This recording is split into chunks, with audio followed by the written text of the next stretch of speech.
Il y a un an, Yomi Denzel avait fait 10 millions d'euros de chiffre d'affaires en 5 jours avec un challenge pour vendre l'opportunité du e-commerce. Cette année recommence et compte faire 30 millions d'euros en 5 jours dans la thématique déjà essorée de l'intelligence artificielle. Alors, pourquoi avoir pivoté sur l'IA? Que va-t-il vendre exactement? Et surtout, comment est-ce qu'il va s'y prendre pour faire 3 fois plus de ventes cette fois-ci dans une thématique déjà ultra essorée comme l'IA? J'ai aujourd'hui avec moi David Varol, un spécialiste des webinaires et des challenges pour infopreneurs. Il a déjà organisé des dizaines d'événements de ce type avec son agence et on va passer au peigne fin le challenge de Yomi. De sa stratégie de contenu sur YouTube pour chauffer son audience sur les 6 derniers mois, au script de ses meilleures publicités les plus performantes, jusqu'à l'analyse slide par slide de son challenge. Aujourd'hui, on va voir comment Yomi Denzel compte faire un braquage en vendant une nouvelle opportunité dans une thématique déjà ultra saturée. Ce qui est nouveau et séduisant. C'est ce qu'on appelle parfois le shiny object syndrome. L'herbe, elle paraît toujours plus verte ailleurs, que ce soit dans sa boîte, son business, dans ses relations, etc. Et ça, les marketeurs, c'est un truc qu'ils ont bien compris. Donc, ils ont tout intérêt à donner l'impression qu'ils vendent quelque chose de nouveau. Mais pas seulement. Le timing des challenges, il est hyper important. Vous voyez, en vélo, c'est toujours beaucoup plus facile d'avancer quand on a le vent dans le dos que quand on a le vent pleine face qui nous ralentit. C'est exactement pareil ici. Le début de l'année, c'est la période des bonnes résolutions. Les gens, ils veulent changer de vie. Donc, il y a une forte tendance de marché global avec un gros potentiel de vente sur le début d'année dans le make money. C'est exactement pareil dans l'industrie du sport d'ailleurs. C'est pour ça que beaucoup de gros challenges d'infopreneurs ont lieu tout début janvier. Ça, c'est ce qu'on appelle le marketing de momentum, par opposition au fameux marketing evergreen, donc au funnel basé sur des VSL, des vidéos de vente qui tournent 24 heures sur 24 toute l'année, permettent de vendre en continu. Ici, on est vraiment sur un événement pour générer du cash. Mais en réalité, le marketing de momentum, donc les challenges, les webinaires, et le marketing evergreen, donc les VSL, ils s'opposent pas, ils vont plutôt avoir tendance à se compléter. Le marketing d'événements génère des gros pics de cash, il est plus instable et plus imprévisible, et à côté, le marketing evergreen permet de générer des leads toute l'année et de faire un plancher de chiffre d'affaires. Et justement, tout l'enjeu du marketing de momentum, c'est de donner l'impression qu'il y a quelque chose de nouveau qui est en train de se passer. C'est quelque chose qu'on a vu en long, en large et en travers dans la fameuse niche du marketing digital, notamment avec Iman Gadzhi, le Yomi Denzel anglophone, qui vendait à l'époque l'opportunité de lancer son agence SMMA. Puis après, ça avait été appelé agence SMMA 2.0. Il y a des gens qui l'ont appelé drop servicing, d'autres arbitrage.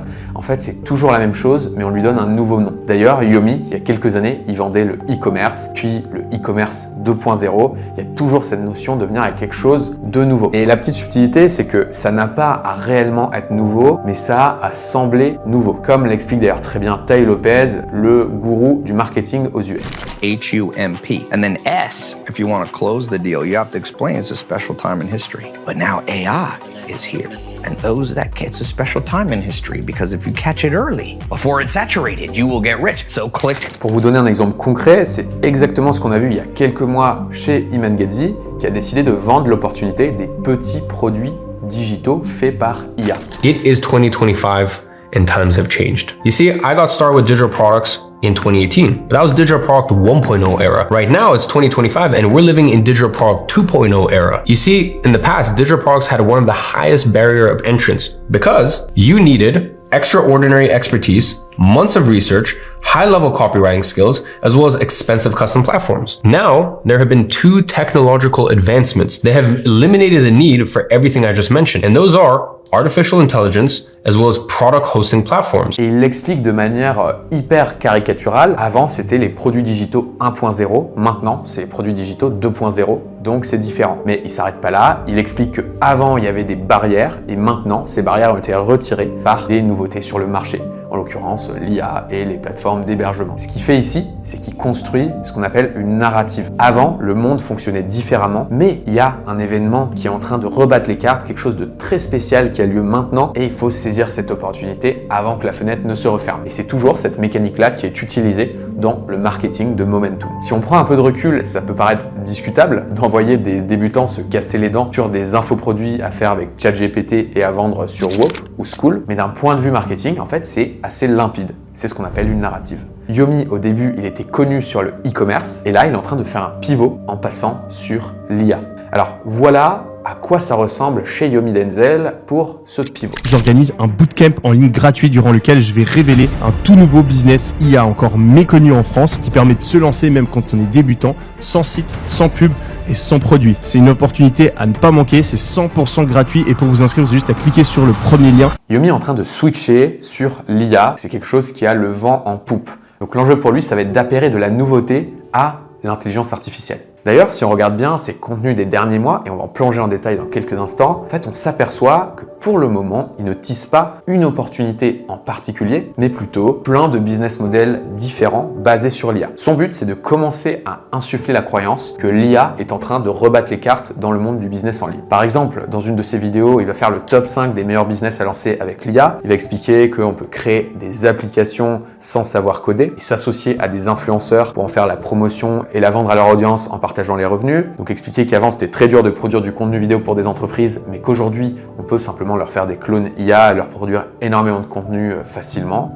Il va parler de e-commerce boosté à l'IA. Avant c'était dur de créer une boutique, maintenant on peut déléguer 90% du travail à l'IA. Il va parler de créer des machines de prospection basées sur l'IA. Et enfin lancer des agences de création d'agents IA, d'automatisation de business grâce à l'IA. Et justement, au cours des 6 derniers mois, Yomi et son équipe ont soigneusement préparé leur plan pour chauffer son audience en vue du challenge. Alors sans plus tarder, plongeons dans sa chaîne YouTube pour voir comment ils ont fait. La première étape de son plan, c'est d'attirer un maximum d'attention. Et ça se passe grâce à des vidéos qui parlent de manière très générale de développement personnel ou de business au sens large. Ça, c'est des trucs du style 10 étapes pour changer ta vie en 2026, les 10 meilleurs business à lancer en 2026. Si t'es ambitieux mais fainéant, regarde cette vidéo. Donne-moi 15 minutes et je te rends dangereusement confiant. Cette vérité brutale sur l'argent pour les adolescents. Bref, c'est des thématiques ultra larges qui vont toucher globalement tous les gens qui s'intéressent de près ou de loin au dev perso et au business. Là, on est vraiment sur du broad. Et si on regarde les vidéos des 6 derniers mois, ces vidéos-là très larges, il va y avoir à peu près 30% des vidéos qui sont des trucs très larges comme ça. Ici, on ne mentionne même pas encore le nom du mécanisme, à savoir l'IA. On est vraiment sur une cible extrêmement mass market qui va peu à peu être éduquée au mécanisme de l'IA un peu plus tard dans les autres vidéos. Et donc le but, c'est d'attirer un max d'attention avec toujours le même fil rouge. Jeune pauvre, je vais t'apprendre à devenir riche. Une fois cette audience attirée, l'objectif, ça va être de passer inconsciemment le message qu'elle ferait mieux d'écouter. Et ça va être fait notamment grâce à des vidéos lifestyle. Ici, on va être sur des vlogs où Yomi montre son quotidien d'entrepreneur multimillionnaire. Truc du style, j'ai acheté l'appartement de mes rêves à 10 millions de dollars, une semaine dans ma vie de millionnaire à Paris, d'étudiant fauché à millionnaire mon histoire, etc., etc. Et là, on est vraiment sur de la production quasi cinéma. Dans cette vidéo, on va passer une semaine dans ma vie d'entrepreneur multimillionnaire à Paris. Et c'est pas n'importe quelle semaine, je suis en train de préparer le plus gros projet de ma vie. On va tourner un mini-film, une pub à la télé, forcer un investisseur de qui veut être mon associé et le fondateur de Doctissimo à révéler leur plus grand secret. 30% des vidéos sont des contenus lifestyle qui sont là pour passer le message sous-jacent que vous devriez écouter. Ensuite, on descend encore un petit peu plus. L'audience commence à maturer tranquillement, on descend un petit peu plus en niveau de conscience et maintenant il va éduquer sur son mécanisme qui est l'intelligence artificielle. Ici, le mot IA va être présent dans tous les titres de vidéos YouTube et il va reprendre des concepts qui ont déjà fait leurs preuves aux US. Dans des vidéos comme par exemple 99% des débutants ignorent les bases de l'IA, 7 compétences pour réussir grâce à l'IA, j'ai testé toutes les apps IA, voilà la meilleure, etc., etc. Ici, on s'adresse à des gens qui sont déjà un peu convaincus que l'IA est importante et il vient enfoncer le clou. On est vraiment sur des concepts classiques, des trucs qui marchent très bien sur des chaînes aux US, comme par exemple celle de Dan Martel qu'on avait déjà analysé sur la chaîne. Et ça, c'est à peu près un quart des vidéos qui ont été postées les 6 derniers mois sur la chaîne de Yomi. Et enfin, pour les derniers 15% qui nous manquent, on va être sur des vidéos encore un peu plus précises pour vraiment chauffer les plus motivés. Comment créer son site web facilement grâce à l'IA, comment créer une boutique Shopify grâce à l'IA, comment créer et vendre des agents IA en ligne. Ici, on n'est plus dans le pourquoi, dans le quoi, on est vraiment dans le comment. On est plus proche de sortes de formations gratuites. Pas les vidéos qui vont faire le plus de vues, par contre c'est vraiment celles qui vont créer du lien avec la partie du public qui est la plus engagée dans sa démarche de transformation. Donc on va être sur de la vue peut-être plus faible en volume, mais beaucoup plus qualitative en termes de profondeur de relation. Mais ça reste une part assez faible de la stratégie de Yomi Denzel. Donc si on prend un peu de recul, on s'aperçoit que les vidéos, elles ont plutôt pour objectif d'élargir l'audience et de l'éduquer sur la thématique de l'IA sans aller trop en profondeur non plus sur la conversion. Car ça viendra après avec les ads et le challenge qu'on verra avec David. Les vidéos, elles sont très produites et c'est presque des films pour certaines. Jump out of a wave right into a daze. It can wreck your life. You gotta think twice. Put it together, the color I like. No one looks better whenever enticed. Product leather, whatever.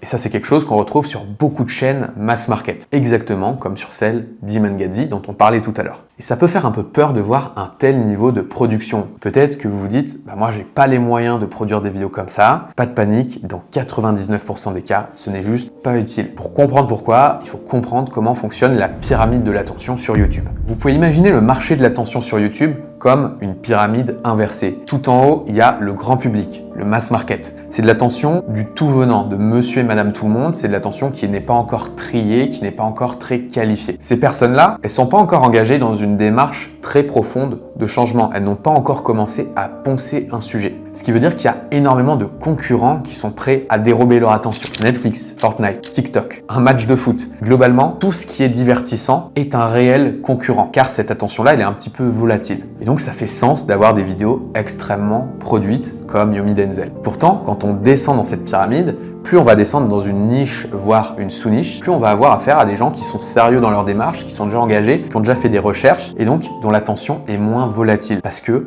simplement, il y a moins d'offres, il y a moins de concurrence sur ce marché-là. Par exemple, pour la personne qui est vraiment déterminée à monter une agence IA et qui se retrouve sur un tuto de comment on monte une agence IA, en fin de compte, elle n'est pas là par hasard et il y a beaucoup moins, il y a moins de compétition sur cette proposition de valeur-là sur YouTube. Donc, il y a besoin de moins de qualité de production dans les vidéos. C'est pour ça qu'on voit aussi sur d'autres chaînes des vidéos Loom sans montage qui fonctionnent très bien pour des entreprises qui veulent vendre du service. Alors comment je le sais tout ça?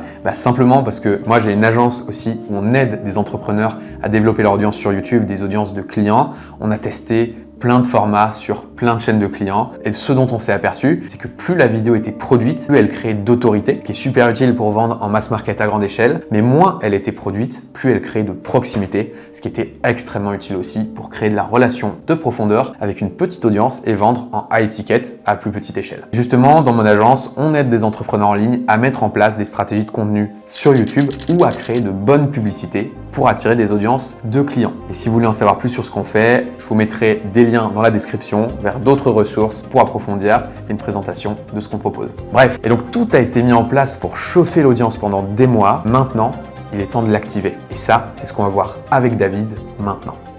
Dans cette vidéo, je vais rien faire pour attirer ton attention. Je vais pas te mettre de mon... Alors, dans cette vidéo, je vais rien faire pour attirer ton attention. Et ça, je l'aime bien.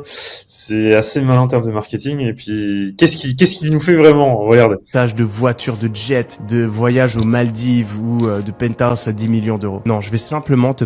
Donc, en fait, c'est intéressant. En fait, il fait l'inverse de ce qu'il dit. En fait, il y a... Ce que j'aime bien, c'est à la fois de se mettre un peu en opposition en disant moi je vais pas vous montrer ça, et du coup de se mettre en opposition un petit peu plutôt sur le verbal. Par contre, on voit qu'en termes d'image, finalement, c'est un peu ce qu'il montre quand même. Donc, je trouve que alors, en fait, c'est toujours dans une pub, il peut y avoir plusieurs manières d'argumenter. C'est-à-dire que tu veux créer une dissonance entre je dis un truc et je fais l'inverse. Après, c'est parce que moi vraiment, je suis concentré sur l'analyse. Peut-être que j'imagine quand tu regardes la pub en rapide, tu fais pas forcément attention à ça. Mais en tout cas, moi, ça m'a fait rire quand j'ai fait l'analyse de voir que ce qu'il disait finalement, c'était ce qu'il faisait dans la vidéo. Te parler d'une chose. Un business IA encore méconnu qui pourrait te permettre de générer jusqu'à 10 000 € par mois pour mettre ta famille à l'abri, comme je l'ai fait. Je vais tout te révéler dans un bootcamp gratuit qui commence le 4 janvier à 20h. Voilà, bon après, donc du coup, il déroule. Ce qui est intéressant, peut-être ici, et là où ça se distingue avec les autres, c'est qu'il a un ton très calme, il est vraiment posé dans la voix et ça va bien du coup, c'est bien adapté au script. Donc ça c'est un élément aussi, si on veut vraiment aller loin dans l'efficacité d'une publicité, de se dire même jusque dans l'interprétation, comment je vais être en lien avec le script par ma voix, mais aussi par le sound design. Voilà, et je crois qu'il y a d'autres publicités après où il y a un travail sur le sound design qui est vraiment adapté par rapport au sujet. Alors, cette pub, donc du coup, c'est comme un email. Enfin, c'est un email. Pendant que tu scrolles, des jeunes de 20 ans génèrent 10 cas par mois à l'abri des regards. Donc, je vais analyser plutôt la copie, puisque du coup, des jeunes de 20 ans, ça confirme bien en fait son avatar à l'abri des regards. Elle est intéressante cette notion pour toujours montrer le côté que c'est une opportunité méconnue. De manière implicite, ça veut dire que du coup, il y a encore peu de gens qui sont lancés, donc il y a encore beaucoup d'argent à faire. Voilà. Grâce à ce business IA qui est en train de tout rafler sur son passage, si t'as raté, et là, donc en gros, ça c'est un peu un classique. Si t'as raté Amazon FBA, le crypto ou dropshipping, cette nouvelle vague sera 10 fois plus massive. Donc on rappelle en fait toutes les vagues où les gens ont eu peut-être du mal, le Bitcoin à l'époque quand il valait 500 balles, 1000 euros, où tu te dis mais en fait je voulais investir et j'y suis pas allé. Donc on essaie de s'appuyer sur cette douleur-là. Donc voilà. Très simple. C'est le genre de créa, c'est simple à créer. C'est intéressant, donc ça va. C'est pas ça qui va nous emmener sur la lune, dépenser des centaines de milliers, mais ça va être intéressant en retargeting comme publicité.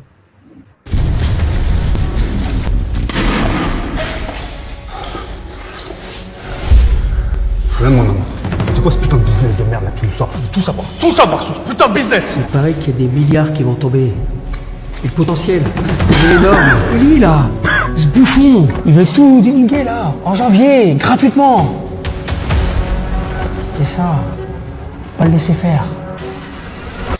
Donc là on est sur une fiction et alors évidemment quand on regarde on sait que c'est une fiction, mais c'est se prendre un peu au jeu, et en fait on rentre volontairement dans la fiction, pardon, même en tant que spectateur, même en tant que marketeur, on se laisse un peu porter. Il y a un côté comme ça où c'est intéressant, et puis c'est c'est un peu, voilà, il déroule, c'est un peu une masterclass, donc il y a un côté comme ça un peu admiratif où on va regarder le contenu. Et il y a des messages un petit peu, on va dire, implicites. Déjà, c'est une production assez haut de gamme, donc c'est toujours pareil, ça montre le côté sérieux du projet. Et après, dans les messages, dans les messages, donc on va pas te laisser faire, on va pas te laisser divulguer, etc. L'ambiance, on est un peu clandestine, etc. C'est une opportunité qu'il faut pas laisser. Donc on est toujours cohérent par rapport à ça. Cette pub-là, elle est dans la même logique que celle d'IA en mode UFC. C'est pas une pub qui emmène sur la lune en termes de performance.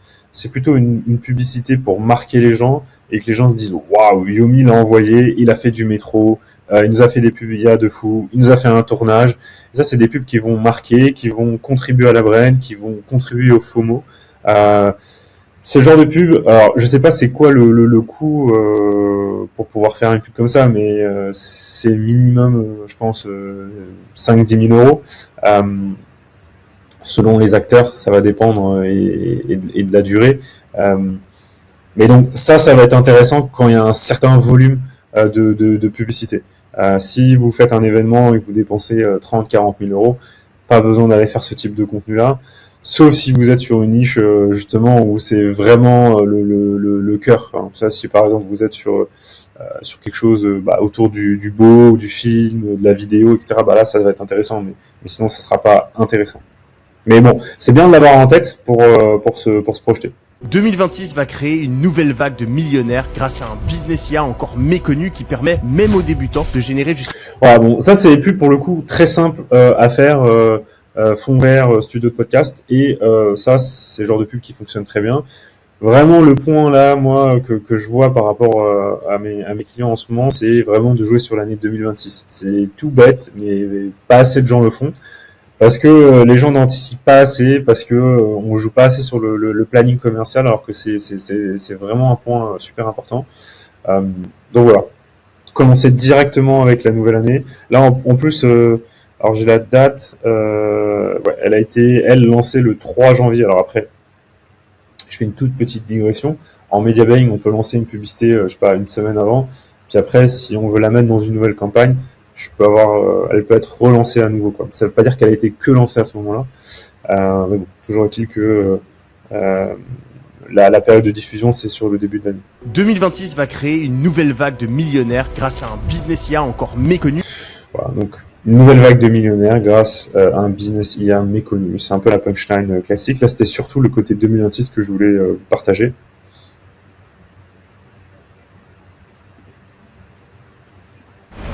Celle-là, elle est marrante. C'est écrit What the fuck, mais il est fou. Yomi qui jette une glace. Sors de la voiture, sors de la voiture, sors de la voiture. Parce qu'il faut vraiment que je t'explique comment en 2026, avec l'IA, tu peux lancer. Donc elle est assez marrante. Donc là, pareil, on reprend les codes de l'organique au début. Juste le trait, il me semble que ça c'est Snapchat. What the fuck, tu vois, écrit comme ça fait pas vraiment publicité. Et ensuite Yomi qui déclenche. Ça me fait penser en fait, et pour le coup, il a fait beaucoup de pubs comme ça, mais c'est un peu une des seules que j'ai que je crois que j'ai mis dans ma shortlist. Parce que en fait, quand t'es aussi connu que Yomi, à un moment donné, finalement, la limite, c'est ta gueule en fait. Qu'est-ce que j'entends par là? C'est-à-dire qu'à un moment, les gens, ils en ont marre de voir ta tête, et t'es obligé de les hooker avec des formats un peu comme ça différents. Donc là, typiquement. Au début, on voit pas sa tête, on voit il y a une mise en scène comme un contenu finalement 100% organique. Ça va être un élément qui va permettre à un moment d'aller dépasser les horizons et puis attirer un public plus large qui, sinon de prime abord, juste en voyant sa tête, va scroller en fait, va se dire ah bah non Yomi ça m'intéresse pas. Là, c'est un moyen de les attirer. Je peux lancer un tout nouveau business. J'organise un bootcamp 100% gratuit où je vais donner les détails d'un tout nouveau business qui te permet de te lancer sans site, sans pub et sans produit. C'est 100% gratuit. Tu as juste à cliquer sur le bouton s'inscrire autour de cette vidéo, à entrer ton email et je t'envoie tout directement. Voilà. Donc on est sur une pub très courte. Il n'y a pas le body classique, donc ouais, je l'aime bien celle-là. Là, on va aller sur une autre pub qui m'a bien fait rire. C'est un peu rat par Yomi. Je viens d'acheter ma Richard. En même que Travis Scott. Plastique sur le poignet. Et j'ai tellement de talent qu'on m'a déjà pris pour un président congolais. Ouh. IA, somme à 6 chiffres, ils savent pas le business que je m'apprête à révéler. Ils savent pas que aussi ils pourraient en profiter. Le 4 janvier, allume ton Mac, éteins ton cerveau. Je vais te faire chiffrer comme un scammer du Kosovo. Le bootcamp est gratuit, le business est légal. Hein, c'est ta place pour vivre du digital. Ouais, bon là, pareil, ça, donc ça, je l'adore. Encore une fois, très très bien d'avoir des pubs comme ça qui vont contribuer sur le branding. Là, en termes de prod en tant que tel, avec les outils IA, ça va, ça peut générer sans trop de coûts. Il faut juste la personne qui est compétente pour le faire, et c'est plutôt là, je pense, le coût. Encore une fois, on est sur une cible homme, de 18 à 25 ans. Tu fais un rap avec l'IA, tu parles d'IA. Bon voilà, c'est super cohérent, c'est super bien fait. Il y a des sacrés punchlines aussi. Ça dénote un petit peu avec l'image quand même super lissée et cadrée de Yomi. On le voit rarement. Je crois qu'il parle très peu, il me semble, de sujets polémiques ou je l'entends jamais dire des mots grossiers. Là, il y a quand même des petites punchlines. Comme un scammer du Kosovo. Bon, c'est pas non plus de fou, mais très cool cette pub. Alors, là, on va passer sur les micro-trottoirs. Là-dessus, j'ai un avis contrasté. Excuse-moi. Est-ce que tu préfères que je te donne 10 000 € en cash maintenant ou que je t'apprenne à faire 10 000 € par mois? 10 000 € maintenant, je réfléchis même pas.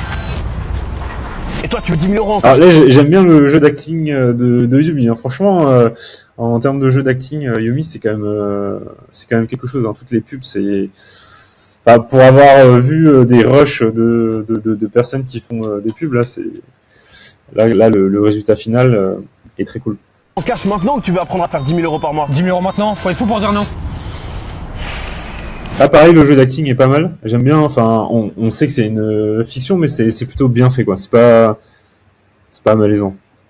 Et toi, tu veux 10 000 € en cash maintenant ou tu veux apprendre à faire 10 000 € par mois? Bah, apprendre à faire 10 000 € par mois, c'est 100 fois mieux. Ah, enfin quelqu'un avec le bon mindset. Et ça tombe bien parce qu'en ce moment, il y a une nouvelle opportunité qui permet déjà à certains jeunes de dépasser les 10 000 € par mois. C'est un nouveau business IA que quasiment personne connaît en France, mais qui explose déjà aux États-Unis. Et du 1er janvier, j'organise un bootcamp gratuit de 5 jours pendant lequel je vais expliquer ce nouveau business encore méconnu en France, mais qui pourtant peut te permettre d'atteindre les 10 000 € par mois. Pour le rejoindre, c'est 100% gratuit. T'as juste à cliquer sur le bouton s'inscrire qui s'affiche autour de cette vidéo. Et ce qui fait que en fait, t'es en mode, attends, what the fuck, là, elle est en train de lui piquer les billets ou quoi? Pendant un court instant. Mais c'est le genre de détail qui fait que tu vas regarder jusqu'au bout la publicité. c'est pas forcément ce qui va maximiser ton clic, mais si tu as un watch time qui est important sur une publicité, ça envoie des très bons signaux à Meta. Donc Meta va optimiser, va te favoriser par exemple diminuer ton CPM. Donc c'est ton coût de diffusion en fait de la publicité. Donc c'est une très bonne chose. Donc voilà, ça c'est les micro-trottoirs. Ça s'inspire largement des contenus organiques. Bon voilà, celui-là, il y a les billets, on pose la question à 2 personnes. Donc on a le côté récurrence et après il y a la 3e personne qui dit qu'elle préfère venir à l'événement. Bon, j'ai pas honnêtement je sais pas si celle-là fonctionne ou pas, mais je voulais la montrer. Et deuxième. Eh Pélo, si t'attrapes cette balle, tu gagnes tout l'argent qu'il y a dessus. Excuse-moi, si t'attrapes cette balle, elle est à toi. Oh putain. Encore 1000 € de manqué aujourd'hui. Si t'attrapes cette balle, tu gagnes 1000 €. Waouh, la première de la journée, bravo. C'est réel, il y a vraiment... Là, pour le coup, moi, celle-là, je la trouve un peu malaisante. Je vois l'idée du coup de mettre les billets sur la balle, mais en fait, pourquoi pourquoi tout ça voilà, je suis peut-être pas, mais en fait, le problème des micro-trottoirs souvent comme ça, c'est que ça va attirer un public qui est vraiment pas quali.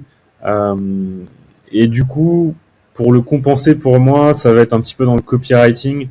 Il va falloir avoir les bons messages ou que ça, pour que ça puisse attirer parmi les gens qui sont susceptibles de regarder ce type de contenu, attirer les plus intéressants pour nous. Là, je suis pas trop convaincu. Autant sur celui d'avant, il y a un message qui est assez concret. En gros, c'est argent. Est-ce que tu veux de l'argent ou est-ce que tu vas prendre de la connaissance? Ce qui est un petit peu un des messages phares que finalement il fait passer. Voilà.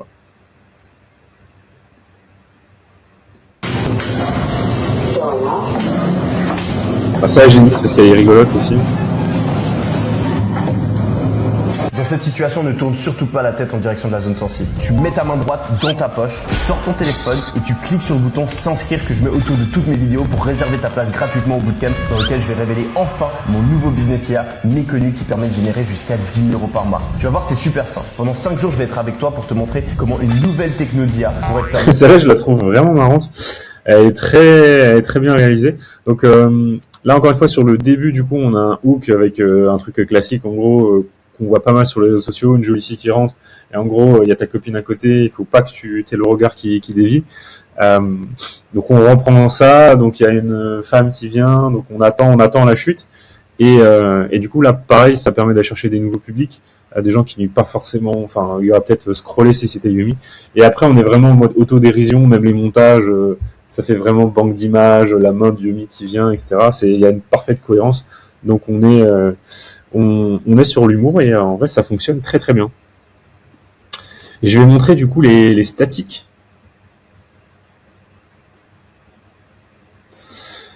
Alors il y a eu beaucoup de statiques dans la banque publicitaire et je vais en parler de quelques-uns. Très efficace, celui-là il te reste 24 heures. C'est tout bête, mais sur les volumes qu'ils ont dépensés en publicité, il y a énormément de gens qui ont vu passer des pubs ou qui ont vu passer et qui ont cliqué mais qui n'ont pas réservé. D'avoir des pubs qui sont spéciales, en gros FOMO sur les derniers moments, c'est une très bonne chose. Voilà, on précise le nombre d'heures qui reste. Ça va permettre à tous ceux qui hésitent et puis même de faire un reminder à tous ceux qui se sont déjà inscrits. Ça, j'aime beaucoup aussi, très simple, dernière chance pour découvrir ce nouveau business IA. Il y a le côté projeté avec tous les visages. On voit pas Yumi, on a assez peu d'infos, mais ouais, c'est pas mal pour jouer vraiment sur le côté événementiel. Voilà. Ce soir, la fin, dernière chance de découvrir le nouveau business. Je vois que celle-là, elle a été lancée le 7, donc ça devait être le dernier jour finalement de l'event.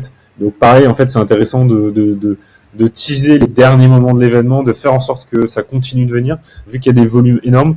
Ça, pareil, je pense que c'est intéressant à partir du moment où tu as au moins 10 000 inscrits sur un événement. Sinon, en fait, tu vas avoir des volumes qui sont trop faibles. et ça va pas vraiment s'optimiser, ça va pas vraiment diffuser, avoir un impact. Mais voilà, si vous faites des gros événements, c'est intéressant d'avoir des créas comme ça qui vont en gros faire des reminders avant la date de l'événement et qui pendant l'événement comme ça vont continuer. Parce que finalement, en canaux de communication, on a l'email, les SMS, le phone call, on a la communauté, mais les gens toute la journée, ils vont quand même se connecter plusieurs fois sur Insta et tout, et du coup, ça permet de rajouter encore un canal. Les gens n'ouvrent pas forcément leurs emails, le phone call, ils n'ont pas forcément mis leur vrai numéro, donc voilà. Ok, alors maintenant on va passer à la partie publicité. Alors j'ai regardé plus d'une centaine de publicités, c'est un petit peu difficile de s'y retrouver parce qu'il y a pas mal de déclinaisons. Il y a juste des changements de hook, donc c'est-à-dire en gros par exemple les 3 ou 10 premières secondes qui changent et après tout le reste de la pub est pareil. Enfin bref, j'ai fouillé dans la banque publicitaire. J'ai fait une sélection. J'ai essayé d'avoir aussi un petit peu de diversité dans celles que je choisissais. C'est pas forcément celles qui vont le plus performer. Enfin, en tout cas, j'ai pas la data. Mais en tout cas, d'avoir un petit peu aussi d'originalité pour que ça puisse être utile pour toutes les personnes qui regardent la vidéo. Et voilà. Donc, je vais commencer. On va regarder pub par pub et je ferai des retours. J'analyserai un petit peu pour donner quelques clés. En tout cas, avec un regard de copywriter et de media buyer pour ce type d'événement, expliquer un petit peu moi qu'est-ce que j'en pense, mon regard critique là-dessus. Voilà, donc c'est parti. On attaque avec la première vidéo.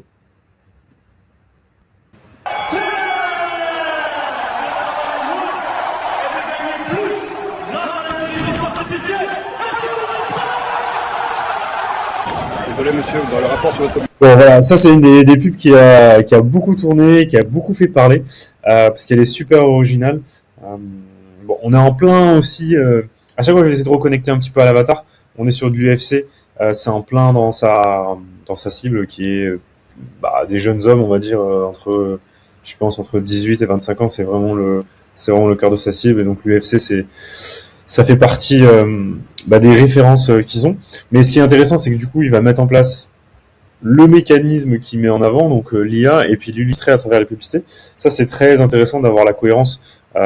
C'est comme si, je sais pas, moi, je recommandais de faire des pubs qui sont des looms, et quand vous voyez ma pub, c'est un loom. Donc, ça permet déjà de montrer la cohérence. Donc, on va voir la suite. Bureau demain matin, oui, je vous l'assure. Alors là, en fait, c'est un peu what the fuck. C'est-à-dire, c'est vraiment une pub what the fuck. Et ça, faut bien avoir en tête. Donc là, Yomi qui saute. Alors, on voit que c'est plutôt bien fait, mais c'est pas non plus parfait. Mais en fait, à la limite, on s'en fiche parce que ça va créer peut-être plus d'interactions, plus de gens qui vont rager. Et de toute façon, Yomi ne vend pas non plus de faire des créas super avancés grâce à l'IA. En fait, ce qui est intéressant avec ce type de publicité, c'est qu'on vient plutôt choquer, ancrer, plutôt que d'avoir un contenu qui est basé sur la performance. Ça, c'est le genre de pub, on va l'avoir une ou deux fois et ça va vraiment nous marquer et ça va nous rappeler qu'il y a un événement parce que attends, là, il y a Yumi qui saute sur le gars, etc. C'est un peu n'importe quoi. Ne faites pas ça non plus aussi si vous êtes totalement inconnu sur votre industrie, il y aura moins l'effet escompté. C'est aucune chance. On dirait que Yomi a une dent contre le salariat. Pourtant, le salariat, c'est génial. Mais qu'est-ce qu'il fait? Yomi vient d'exploser Michael. Vous voulez tenter de générer jusqu'à 10 000 € par mois avec l'IA? Alors inscrivez-vous au bootcamp gratuit. Je vais vous montrer étape par étape comment lancer un nouveau business IA. Plus besoin de faire de site de pub ou de produit. Voilà, et après on reprend ce qu'on appelle le body du coup dans une publicité. Je le dis là comme c'est la première. Après, ce sera toujours la même idée. Et voilà, ça fonctionne très bien. Donc, on enchaîne avec les pubs suivantes. Ok, alors là, on est sur un statique. Donc, Yomi Denzel recherche 100 personnes qui souhaitent générer jusqu'à 10 000 € par mois grâce à l'IA en participant à Bootcamp en ligne. Ça, c'est le genre de créa qui fonctionne très très bien. Donc ça, je sais pas les stats qu'ils ont eu, mais en tout cas, c'est le genre de format qui fonctionne bien. Déjà, c'est intéressant d'avoir un mix de statique dans les créas quand on veut scaler un événement comme ça. Parce qu'en fait, une fois qu'on s'est pris 4-5 publicités de Yomi, et si on s'est toujours pas inscrit, en fait, on n'a pas besoin de nous remettre tout le truc complet. On a juste besoin de reminder, en fait. Un peu comme un panneau publicitaire qui vient juste nous rappeler le message pour nous donner envie. Peut-être que c'était pas le bon moment, j'étais dans les transports, ou j'étais en train d'écrire à un ami, à ma copine sur le téléphone, et là, peut-être que là, je suis prêt à m'inscrire, et donc c'est ça qu'on vient chercher de la répétition. Après, sur le format en tant que tel, ce que j'aime bien, c'est le texte en haut qui est en mode, comment dire, un peu comme une story Insta, donc ça fait un format très naturel, et on voit le selfie avec l'ordinateur, donc c'est vraiment comme si j'avais fait une story en mode chill. Donc ça, je pense que c'est des formats qui fonctionnent bien. On voit Yomi du coup et Tony Parker, donc très bien. Après, sur la copie en tant que telle, recherche 100 personnes qui souhaitent ça. Alors, recherche 100 personnes. Moi, là, personnellement, c'est une formulation sur laquelle j'ai du mal, mais ça fonctionne et je l'utilise moi-même pour des clients. Donc, il y a un côté où, en fait, certaines personnes se disent, ouais, ils cherchent 100 personnes, vas-y, je vais faire partie de ces 100 personnes, et comprennent pas que c'est une formule marketing. Donc voilà. C'est aussi important, sur les pubs, de toujours se remettre au niveau de conscience de son prospect. Maintenant que toute cette audience a vu les publicités de Yomi et s'est inscrite au challenge, il est temps de convertir l'audience. Il y a plein de sujets qui vont se poser. Comment est-ce que Yomi va vendre cette opportunité-là de l'IA, va montrer que c'est le bon moment? Comment il va montrer qu'il est légitime là-dessus, sachant que lui, sa légitimité, il l'a plutôt faite sur le e-commerce. L'idée ici, c'est qu'avec David, parcours slide par slide le challenge en allant vraiment sur les points les plus essentiels pour expliquer le succès de Yomi. Let's go. Alors, mon cher David, qu'est-ce que tu as constaté en regardant cette soirée de challenge? Donc, la particularité de ce challenge, c'est qu'il a été teasé de façon générale. En fait, on sait que c'est la mission AAA, on sait qu'il va parler d'intelligence artificielle, mais on ne sait pas exactement de quel business on va parler. Donc ça, c'est une approche qui existe. Après, les autres approches, c'est plutôt de pousser un mécanisme dès la publicité et tout. Donc là, il y a toute une part de curiosité. On sait que les gens attendent la révélation. Et donc il doit jouer un petit peu sur ce fil-là, et donc il va en jouer sur la première partie. Dans les premiers moments, donc c'est pas forcément un slide, mais c'est là il le fait comme ça en facecam. Il va faire toute une partie sur le piège des distractions sur YouTube. Je vais juste lancer pour. Aujourd'hui, si vous êtes sérieux, si vous êtes inscrit à ce live, si vous êtes présent, si vous avez cliqué, si vous êtes venu jusqu'ici, c'est qu'il y a une voix en vous. Il y a Yomi qui te regarde un petit peu droit dans les yeux. Il faut que tu restes concentré. Tu n'ailles pas sur d'autres éléments sur YouTube. Donc ça, c'est déjà le premier point qu'il faut avoir en tête dans cette analyse. Il y a énormément d'excitation autour de l'événement, les gens sont sur le live, et Yomi sait que maintenant, pour l'instant, son plus grand ennemi, c'est que les gens quittent le live. Voilà, il va avoir toute une stratégie pour que les gens jusqu'à la fin, qu'il ait le temps de pousser tous ces messages marketing, pour que tous les gens qui nous regardent aient en tête. Le jour 1, c'est vraiment le moment clé dans un challenge. Alors évidemment, si le jour 1 est moyen, les gens vont pas revenir aux autres jours. Donc tu vois, c'est comme une intro d'une vidéo YouTube, c'est ce qu'il faut travailler plus. Mais surtout, d'un point de vue financier, tu vas avoir entre 40 voire 50% des rendez-vous donc pour son mentorat qui vont être bookés le premier soir. Donc tu as déjà des appels à l'action le premier soir. Oui. Qui sont présents. Enfin, t'as deux types d'offres pour faire rapidement. Les offres, on va dire, en achat, en vente directe. Donc là, on va pousser le jour 2 ou le jour 3. Mais quand tu es sur des appels de closing, tu vas pousser dès le premier soir à la prise de rendez-vous. Et en gros, ça va être, à la louche, 40% des rendez-vous. Donc tu as 40% finalement potentiellement du chiffre d'affaires. En réalité, c'est un peu moins parce que ceux qui bookent le premier jour sont encore un peu moins qualifiés que ceux qui vont booker après. Mais on va dire que ça représente 35% à 40%, 45% de ton chiffre d'affaires. Donc c'est vraiment essentiel le jour 1 de le réussir, et puis que les gens restent vraiment jusqu'à la fin pour que tu puisses les convaincre de ton opportunité. Donc ça c'est aussi pour avoir en tête les enjeux économiques. Si je résume, vente directe, c'est je vends un produit à 1 000 € par exemple, en live sur direct, il n'y a pas de call. Et sinon, je pousse les gens, j'invite les gens à prendre des calls avec des closers pour une vente potentiellement à 3 000, 5 000 €. Et là, en l'occurrence, c'est plutôt ça qu'il a fait. Ou alors, il fait les deux. Non, et là, on est sur de la prise de rendez-vous, donc on est sur un mentorat IT4. Ouais. Donc voilà, ça c'est un petit peu les enjeux. Tu vois, quand tu as mis l'extrait de Yomi, ce qu'on constate, c'est quand même que le décor, il est quali, la qualité vidéo, elle est quali. Lui, il est là avec la veine sur le biceps. En fait, tout ça, c'est des éléments qui paraissent anodins, mais qui passent aussi un message. Souvent, en communication, en création de contenu, il y a le texte et le sous-texte. Le texte, c'est effectivement ce qu'on va analyser là, ce qu'il dit, mais il y a aussi un message qui est passé de par l'apparence qui est choisi. Donc là, en l'occurrence, voilà, c'est je suis là, j'ai de la stature et voilà, j'ai réussi. Oui, alors là-dessus, tu vois, je trouve que c'est hyper quali. T'as aussi, il y a écrit mission AAA en haut, tu vois, on te remet le message, on reprend le branding, on est dans l'univers. C'est vrai que Yomi aussi dans son look, là on le voit pas sur cet arrêt, mais je vais te le mettre, peut-être qu'on va le voir. Plus pendant cette année. Alors écoutez cette voix, croyez cette voix, suivez cette voix, et ne tombez pas dans le piège de la distraction. Bon, on verra pas, le monteur pourra rajouter, mais il a le look minimaliste. C'est un peu le style du riche, on va dire. C'est style minimaliste, un t-shirt en noir. Par contre, il a la Rolex. On a quand même minimalise, mais je te remets quand même un petit indicateur de richesse et que j'ai réussi. Donc de temps en temps, quand il lève le bras, tu vois la Rolex. Enfin, j'avoue que je sais pas le modèle que c'est, mais en tout cas, il a une belle montre. Il y a aussi la qualité du delivery, donc c'est-à-dire on sent qu'il a bossé ça, l'art oratoire, etc., captivé. Donc il y a le texte et il y a comment on le délivre. C'est au moins 50% de la performance. Et ouais, il y a le texte, mais après c'est comment tu vas l'interpréter, est-ce que les gens vont vivre. Et ça, en fait, c'est comme une pièce de théâtre. Tu vois, tu mets le même script d'une pièce de théâtre et tu mets deux acteurs différents.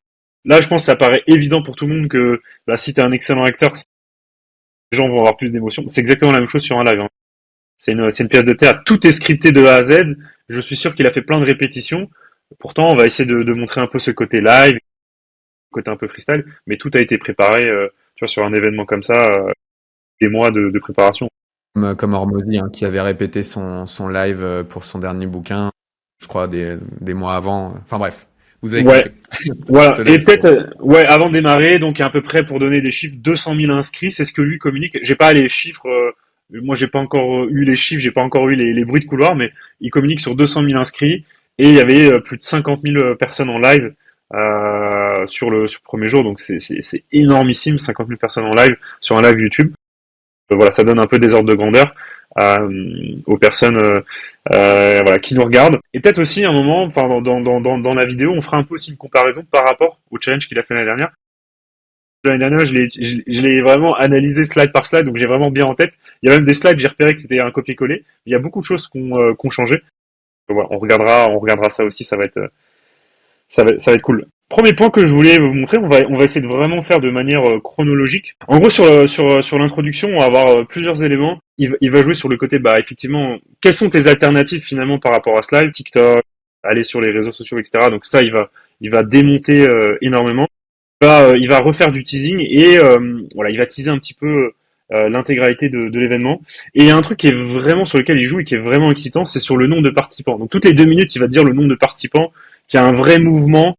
Ce côté FOMO, faut pas que je rate l'opportunité, tout le monde va y avoir accès, et pas moi. Donc ça, c'est un truc que les gens font assez peu. D'ailleurs, je vois beaucoup dans les challenges où les gens vont masquer le nombre de participants en disant, bah tu sais, je veux pas montrer qu'il y a trop de gens, sinon les gens vont dire c'est plus un truc fait à la main, etc. Je suis pas convaincu de ça, ça va dépendre des niches. Mais les gens aiment aussi ce sentiment de faire partir d'un mouvement et de se dire aussi j'ai pris une bonne décision. Quand tu vas à un live et qu'il y a 50 personnes, tu peux te demander est-ce que j'ai vraiment pris la bonne décision de venir à ce live? Pour preuve, il y a personne qui vient. Quand il y a 50 000 personnes en live, tu te dis ah oui ouais, je suis pas le seul à m'être connecté, donc a priori je suis pas là pour rien. Voilà, ça c'est un premier point. Donc sur l'intro, il y a un point qu'il fait très rapidement au début, c'est qu'il va apporter du dynamisme en switchant en gros sur des plans où on le voit comme ça là, tu vois, en full screen, et des plans où il y a les slides. Ça c'est très intéressant pour apporter du dynamisme. Et en fait, si tu veux, quand il va remettre en full screen, t'es en mode attends, faut que je réécoute. On est plus sur un flow monotone. Ça c'est très intéressant. Ça fait des petites ruptures de pattern qui rehook l'attention, quoi. Ouais, exactement. Alors voilà. Là, on est sur un site classique. t'arrives au live, il va falloir un petit peu se positionner par rapport à toutes les autres opportunités qui peuvent exciter. Donc là, il nous a remis le classique, il nous a même mis manager OFM, freelance, e-commerce. Ça va être un peu la première étape. Pourquoi son opportunité finalement elle est intéressante? C'est vraiment le sujet sur lequel il doit nous convaincre au début. Ça c'est un point, je vais juste faire un petit rappel et après on va vraiment rentrer dans le détail. Avant finalement d'acheter votre programme ou peu importe ce que vous proposez, les gens ont besoin d'être convaincus du mécanisme. Si vous vendez de l'e-commerce, avant de vouloir acheter Tartampion qui propose du e-commerce, je dois être convaincu que l'e-commerce, c'est le meilleur business à lancer. Ça, c'est vraiment la première étape. Par exemple, donc Baptiste, tu fais du YouTube. Même si moi j'adore Baptiste, si je suis pas convaincu que YouTube c'est bon pour mon business, je vais pas travailler avec Baptiste. Ensuite, le deuxième point, c'est que je dois être convaincu que c'est le bon moment pour moi. Que soit par exemple j'ai de la dispo, soit que YouTube est en train de grandir, soit que c'est, tu vois, etc. Une fois que je suis convaincu de ça, et ensuite je vais chercher le bon partenaire pour m'associer. Et il faut vraiment le faire de manière avec cet ordre-là. Tu vois, si tu sautes une étape, en fait tu casses quelque chose et t'arrives pas à convaincre le prospect. Ouais, ça marchera pas. C'est comme si tu commençais à expliquer à quelqu'un quels sont les meilleurs logements à louer pour aller en vacances en Espagne alors qu'il a pas envie d'aller en Espagne. Exactement. Et dit comme ça paraît évident, mais en fait en marketing, les gens vont tout de suite vont sauter des étapes. C'est ça. Faut d'abord lui vendre pourquoi l'Espagne c'est le meilleur endroit où aller pour ses vacances, et après les meilleurs logements. Exactement, et tu peux même rajouter une deuxième étape. Pourquoi la meilleure chose à faire, c'est de prendre un Airbnb par rapport à un hôtel. Ouais. Et ensuite, logiquement, voilà, moi les gars, j'ai mon Airbnb en Espagne, voici le lien. C'est évident qu'il faut finalement travailler avec toi, quoi. Enfin, réserver ton logement. Mon Airbnb avec les reviews des anciens visiteurs, blablabla. Mais c'est pas la première étape, quoi. C'est le bottom funnel. Très rapidement, il va apporter une notion qui est super intéressante, c'est le timing. Il va dire le timing, c'est le moment où vous lancez, et il va vraiment expliquer pourquoi c'est l'élément qui est le plus important dans un business. Alors je vais mettre un peu l'extrait.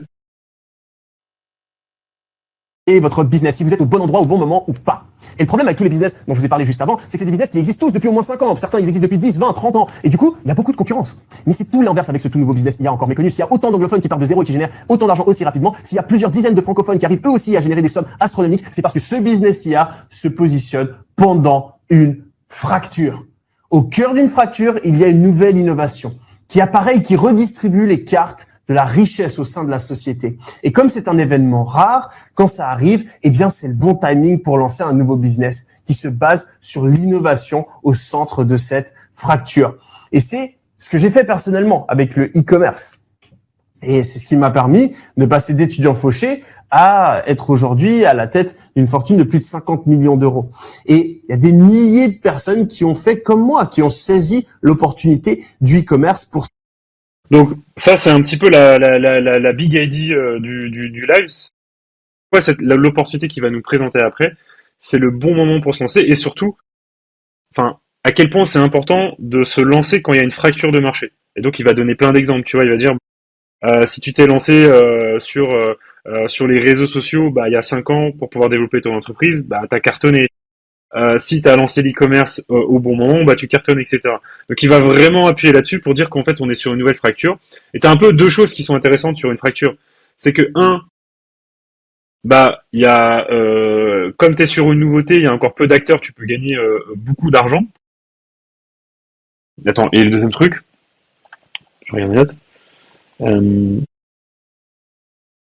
Oui, le deuxième point, c'est qu'il y a le côté un peu FOMO. Il faut aller tout de suite dessus, tu vois. Cette fracture, elle va finalement se résorber quelque part. Et donc, faut pas attendre trop longtemps, quoi. Il faut se lancer rapidement pour être les premiers sur la fracture. Et c'est pour ça que tout le long du live, il va nous répéter le terme la fracture IA, qui serait un petit peu la nouvelle fracture sur laquelle il faut se positionner, la nouvelle révolution, et qui du coup va créer une nouvelle vague de richesse. C'est exactement ce qu'avait fait Iman Gadzhi, lui, pour vendre son opportunité à lui, qui était les digital products, donc formation en ligne digitale, petits produits. Lui, ce qu'il voulait, c'était vendre son logiciel WOP, donc qui est un concurrent de Skool pour héberger des formations en ligne. Et son narratif, c'était regardez comment Shopify a révolutionné le monde du e-commerce. WOP, ça va révolutionner le monde de la formation exactement de la même manière. Ou regardez comment même Amazon a révolutionné le monde du commerce. Avant, c'était compliqué, ensuite c'était simple. Là, ça va être pareil. Imaginez, en gros, que faire du digital product maintenant, c'est comme commencer le e-commerce au tout début d'Amazon ou un truc comme ça, quoi. Exactement. Voilà, ils font des parallèles avec d'autres, des analogies avec des choses que les gens connaissent pour rendre un peu, avoir ce aha moment pour le prospect, quoi. Exactement, c'est ça. Et l'analogie, elle est intéressante parce que c'est ce qui va permettre au prospect de se projeter, parce que on est sur des opportunités projetées. Elles sont pas forcément encore énormes, mais c'est du projeté. Et donc, pour faire le projeté, on est obligé de faire une analogie. Là, je vais partager rapidement un slide. Ça, c'est le type de slide qui sont... alors, on en a des comme ça, des centaines. Alors, il le dit au début, je crois qu'il y a plus de 1000 slides ou 1500 slides. C'est des slides très très simples. Et ça, c'est un des points aussi qu'il faut dire. Dites-vous qu'il faut que vous créez du contenu qui est le plus simple à consommer possible pour la personne. Et en fait, on a souvent des slides comme ça avec un titre et un screenshot, et il va jouer beaucoup sur le côté, sur le côté études de magazines connus, des citations de gens qui sont hyper connus dans le marché. Donc là, il prend le fondateur de Nvidia, et ça, c'est le genre de format qu'il va reprendre souvent. C'est ce qui va apporter de la crédibilité finalement à tout son discours. C'est pas que lui finalement qui est biaisé. Alors, ce slide, du coup, je l'aime bien. C'est écrit 2000 milliards de dollars sur fond blanc, tu vois. Je pense que tu seras d'accord avec moi. C'est dur de vraiment se représenter un montant comme ça. Je sais pas, je te dis 50 milliards, 200 milliards. C'est des chiffres qu'on peut pas du tout. Nous, en tant qu'humains, si tu veux, c'est des montants. Si tu me faisais 2000 milliards ou tu me faisais 100 000 milliards, ça change pas grand chose. Et je vais vous montrer un petit peu l'extrait. J'aime beaucoup. Ça, c'est un exercice qu'il fait régulièrement. 2000 milliards de dollars, c'est ce qui va être généré par cette nouvelle technologie, soit 4 fois la fortune d'Elon Musk. Donc il va ou l'équivalent du PIB de la Suisse, de l'Argentine et de l'Afrique du Sud, tu vois, avec des ordres de grandeur. Pas tout le monde se dit Elon Musk c'est l'homme le plus riche du monde, mais c'est 4 fois sa fortune. Ou c'est le PIB, c'est pas un pays mais c'est 3 pays. Une notion un peu plus, on va dire appréhendable pour nous, faire un petit peu comme ça des comparaisons quand il va parler d'opportunités, de volume, pour nous aider à nous projeter et à capter que l'opportunité est énorme. C'est un truc que faisait très bien Hormozy aussi sur son live pour vendre son bouquin, le 2e livre.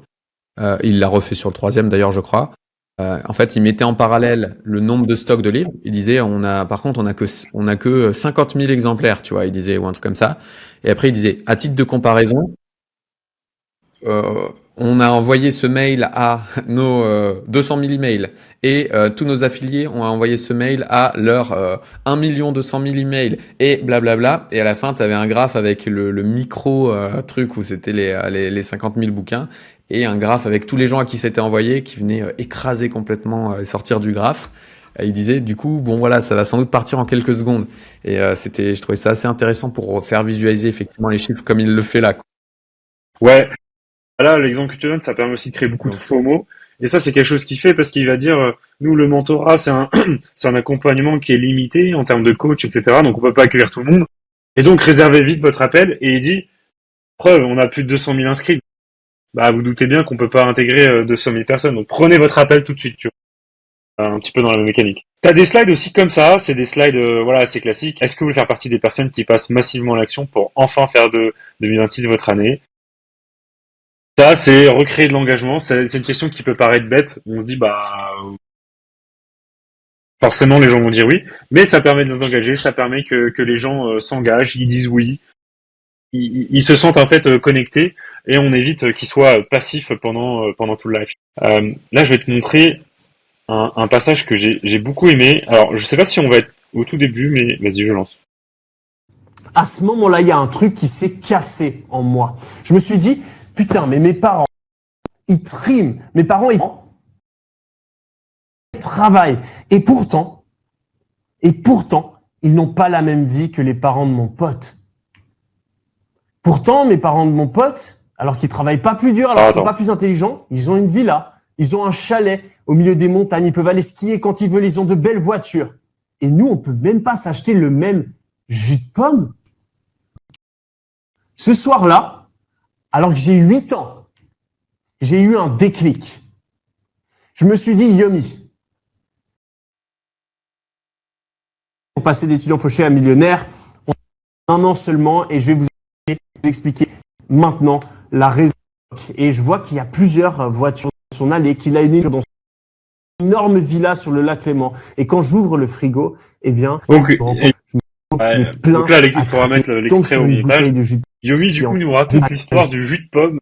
Donc, il est allé chez un ami qui a et je me dis, a priori beaucoup d'argent. Bon. Il va goûter un jus de pomme qui est vraiment excellent. Il va demander à sa mère si on peut acheter le même. Et sa mère va lui dire ça coûte trop cher. Et il explique que là, il a eu son déclic. Donc, c'est un peu en mode storytelling, parce qu'à 8 ans, il aurait eu le déclic Elle me répond que non. qui a changé un petit peu sa vie, pourquoi pas. Mais en fait, ce qui va être intéressant, c'est comment il va nous embarquer dans l'histoire.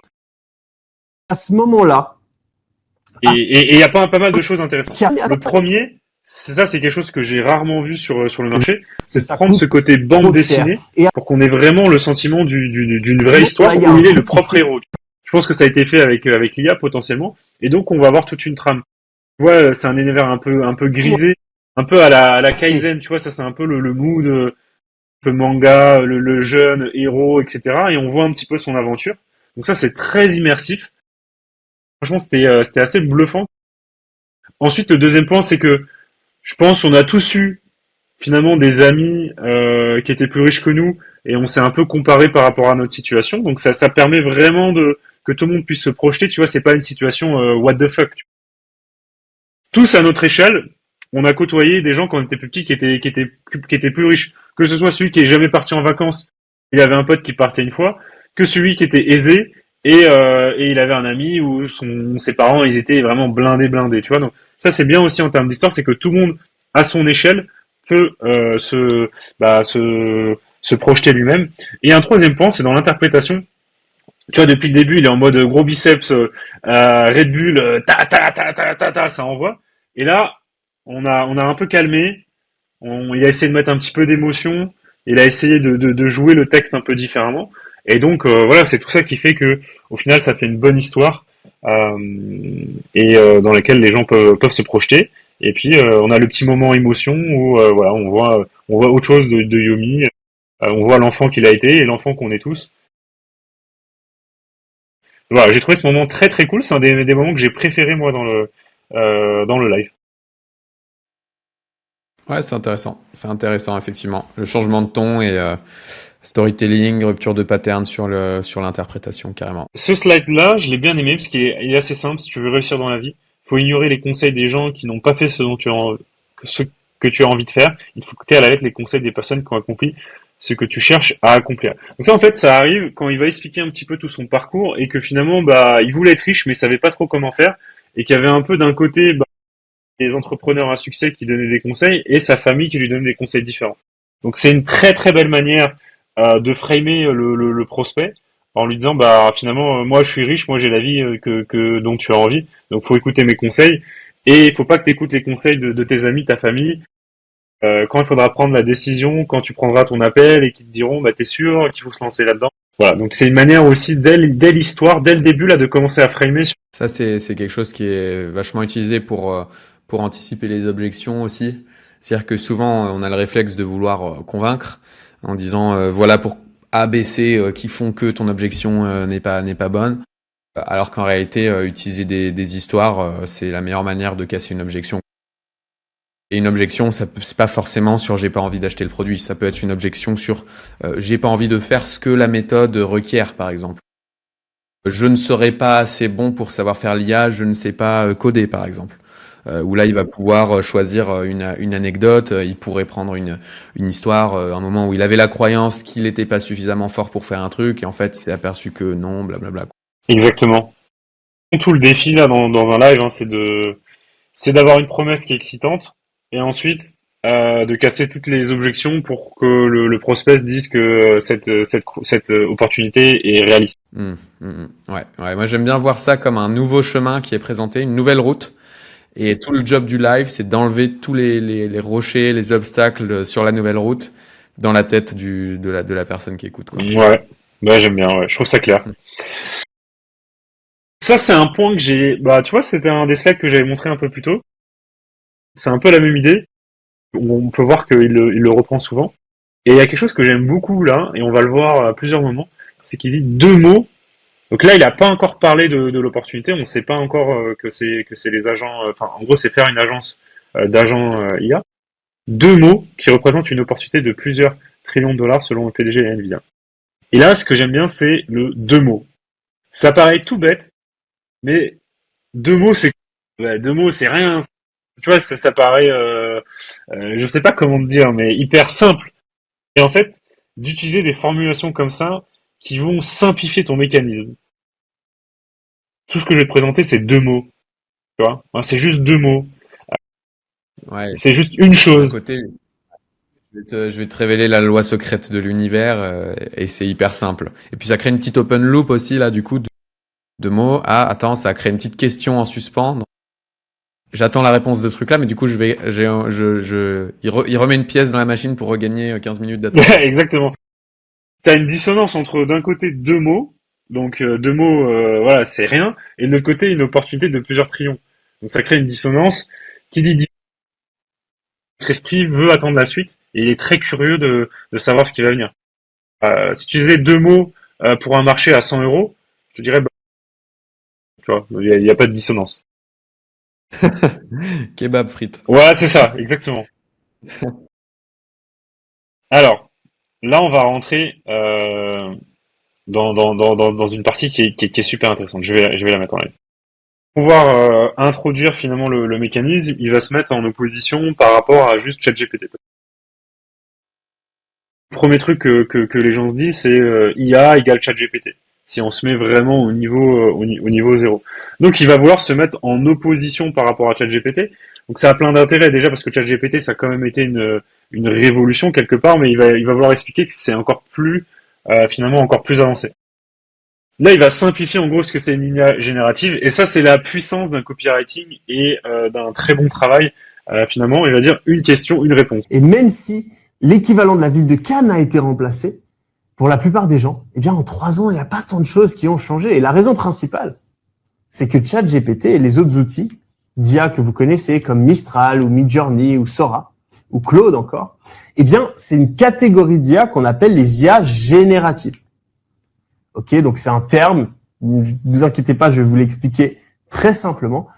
Les IA génératives, eh bien, elles font une action à la fois. Une entrée.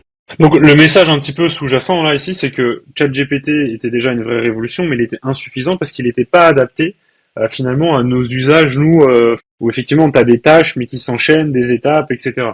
Et donc c'est là où il vient introduire en fait finalement ce que le mécanisme et le synthétise dans ce slide-là. Et il casse la croyance, il casse aussi la croyance « Ah, mais je connais déjà ». Exactement. Ça, c'est important. Oui. Des fois, les prospects pensent connaître votre mécanisme et les mots que vous utilisez veulent dire un truc dans votre tête. Eux, vous n'avez pas la même définition qu'eux et du coup, ils pensent déjà savoir. Oui, mais tu vois, c'est un peu plus fin que ça des fois. Et c'est là où tu vas venir apporter un peu de nuances. Moi, j'ai aussi des prospects qui vont me dire bah oui, mais les webinaires, je sais en faire. Voilà, il y a des templates, on copie-colle les trucs et ok, mais tu vois, c'est un peu plus compliqué que ça. Et donc c'est là qu'il faut ramener le niveau de conscience pour que les gens comprennent que c'est pas aussi simple que ça non plus. Et où est-ce que toi t'apportes ta différence. Je mets en pause sur ce slide. Tu vois, là t'as encore une fois t'as le schéma qui est très intéressant. C'est des choses basiques. Rouge, vert. Voilà, on montre que c'est au-dessus, que c'est la couche du dessus. Les agents IA utilisent les IA génératives tout en se connectant à des logiciels comme Gmail, Google Contact, WhatsApp Business pour agir à la place de l'humain. Voilà, donc là il va finalement expliquer les bienfaits d'un agent IA, parce qu'en fait le premier truc que tu veux prouver, c'est que les entreprises vont en avoir besoin. Lui, où il veut t'amener, c'est qu'il faut que tu lances une agence d'agents IA. Donc là, la première étape, c'est que les entreprises aient besoin d'agents IA, que ça puisse avoir un impact financier, humain pour ces entreprises-là. Voilà, il va utiliser des termes comme mini-employé virtuel. Ça pareil, c'est des bons termes pour que tout le monde puisse comprendre. C'est tout bête, mais ça c'est de la puissance en termes de copywriting. Mini-employé virtuel, tu comprends tout de suite. En autonomie, 24/24, ça c'est le rêve de tous les entrepreneurs, 7 jours sur 7. Donc Ouais. ça permet de se projeter. Donc c'est Comme pas un ce qu'on simple avait vu dans le chatbot. live d'Hormozy quand on l'avait analysé. On prend un concept, donc lui par exemple, je prends l'exemple le downsell, il voulait expliquer facilement ce que c'était, il disait un downsell c'est transformer un non en oui. Donc en gros, c'est un prospect t'a dit non, et ben en fait t'as une autre offre pour qu'il dise quand même oui au final et qu'il achète quand même un truc. Et là c'est un peu pareil je trouve, c'est comment on peut trouver la définition la plus Comme simple ChatGPT possible. par exemple, ou un générateur d'images. Ouais, exactement. C'est vraiment limite un espèce d'employé virtuel, une personne qui peut vraiment réaliser des actions, faire du travail. Et c'est la différence entre ce terme agent IA, qui est un mini employé virtuel qui peut... Ok, on avance un petit peu et finalement, agent IA, encore une fois, et donc c'est assez récurrent, c'est vraiment un peu la puissance du live, il va dire, en fait c'est comme assembler des Lego, tu vois. Faire un agent IA, c'est connecter des outils, tu vois. Et la métaphore du Lego, elle est très intéressante. T'as toutes les briques, et il faut juste les empiler en fonction du nombre de trous, etc., etc. Ça, c'est donc, encore une fois, c'est la simplification du mécanisme. Et c'est intéressant de faire de la répétition. Ça, c'est un truc, les gens osent pas parce que on se dit que c'est pas très naturel, tu vois, de donner 10 désirs et à chaque fois de répéter le même truc. Mais ça permet vraiment d'ancrer chez le prospect. Puis ça permet aussi d'être sûr qu'il y ait un désir qui touche chacune des personnes qui te regardent. Parce qu'à partir du moment où il y a un des désirs qui t'a concerné, finalement, t'écoutes un petit peu moins les autres et tu rentres dans ta phase de projection. Ouais, c'est aussi ça qui est peut-être intéressant, c'est que chaque slide n'est peut-être pas faite pour parler à tout le monde, mais la combinaison de toutes les slides peut parler à tout le monde. Moi, j'adore. Encore une fois, bon, voilà. En fait, quand j'ai regardé le live, j'essaie de trouver un petit peu des leçons à partager. Donc, du coup, c'est un petit peu l'exercice. On va souvent avoir les mêmes éléments parce que je suis arrivé avec un prisme. Vous pourriez tous être à un agent IA de changer votre vie. Moi, j'adore ce genre de formulation. Un agent IA, tu vois, un seul. C'est un agent IA qui peut changer ta vie. Encore une fois, on crée, tu vois, un petit peu une dissonance et le fait, on sursimplifie le fait que c'est un seul agent. Du coup, ça paraît très accessible comme opportunité. Dans les faits, évidemment, t'es pas un agent IA de changer ta vie, il va falloir en faire beaucoup. Mais on va avoir pas mal de messages implicites. Ça, c'est méga classique. Chez Hormozy, c'était t'es à un money model de changer ta vie. Chez Dan Henry, t'es à une paid presentation de changer ta vie. Chez Russell Brunson, t'es à un funnel de changer ta vie. C'est même schéma, quoi. Ouais, c'est ça. T'es à une publicité de scaler ton tunnel, t'es à une vidéo YouTube tu vois, etc., etc. Voilà. Ouais. C'est très fort, ça. Ouais, c'est fort. Pareil, c'est le type de slides qui sont intéressants. Quand vous avez une promesse, tu vois, quand vous avez une promesse, de réussir à la décomposer en éléments très tangibles, tu vois. J'ai une promesse que tu puisses gagner 10 000 euros avec mon mécanisme. Ça veut dire quoi? Ça veut dire 4 entreprises à 2500 euros. Et tout de suite, ça paraît un peu plus concret, quoi. Tu vois? Par exemple, je sais pas, dans ton cas, avec mon offre d'accompagnement, etc., ça peut être, finalement, toi, ton panier moyen, il est à 5K, ok, c'est 2 ventes. Sachant qu'on va faire X vues, tu vas avoir X rendez-vous, finalement, est-ce que la promesse, elle est pas réaliste? Donc, c'est un petit peu ça. Et là, un truc qui est très puissant, c'est qu'il te suffit de trouver 4 entreprises, et en dessous, il te rajoute, il y a 10 millions d'entreprises.